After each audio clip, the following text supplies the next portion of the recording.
untuk anak-anak negeri di masa depan. Saat ini kita hidup dan menikmati kemerdekaan, hasil perjuangan para pahlawan bangsa.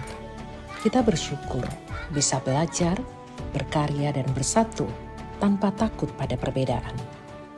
Masa depan Indonesia, kita ingin melihat Indonesia memimpin, rakyatnya makmur, anak mudanya berprestasi, rawat negeri, lestarikan budaya, dan jaga persatuan dan kesatuan. Generasi kami siap mengisi kemerdekaan dengan karya. Lewat televisi kami bercerita untuk menjaga ingatan bangsa. Dirgahayu Republik Indonesia ke-80 dari Maluku untuk dunia.